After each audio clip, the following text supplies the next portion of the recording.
growing up in a house with like seemingly arbitrary rules. They didn't make sense. And why she couldn't go out, why she couldn't just find a husband. Fine, she can't have freedom without a husband, then let her get a husband. Oh, this husband's not good enough, I need a different husband. You know, her mother Bertha has so many expectations for her.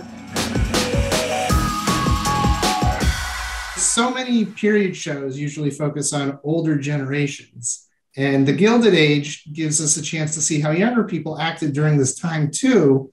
And do you think audiences will be surprised to see just how similar people from this time period acted to today?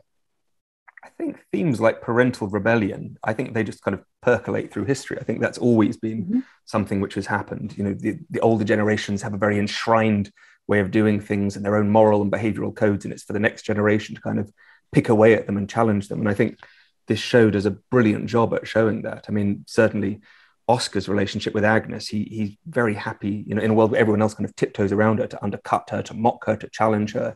He's constantly kind of batting away her ideas that the nouveau riche shouldn't be allowed into polite society. So yeah, I think it feels very modern and current, that sense of kind of kids rebelling against their parents. Especially with Gladys, you know, her character is constantly trying to rebel.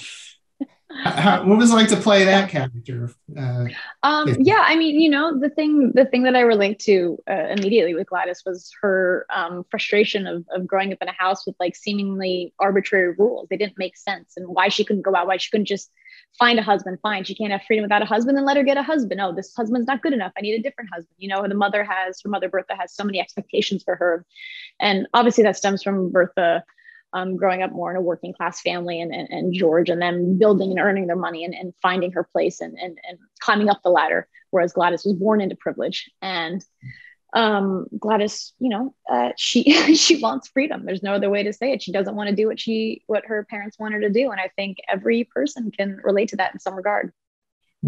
And Blake, Oscar's character, his situation is so interesting because we learn really early on that he's also gay, which is not really, you know, focused, you know, not really celebrated in this time period.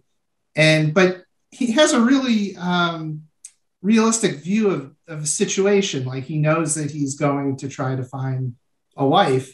And I was wondering, in the future of the show, are we going to see these two sides of his life clash in public? I mean, I can't say too much without giving things away, but it's. I think you're absolutely right. I think he's very pragmatic. I mean, I think he values his own happiness very heavily, and if that means stomping on various behavioural and moral codes, that's absolutely fine. Back in the day, you know, marriage was far more transactional. Not every marriage was predicated upon love.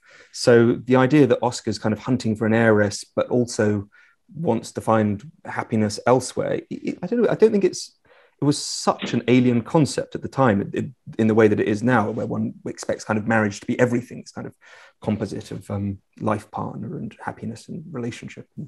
But yeah, I mean, there is a certain incompatibility there, which I'm sure will erupt forth at some point. Well, it was really great talking to you both for a little bit about your characters on the Gilded Age, and I wish you the best of luck. It's a great show so far.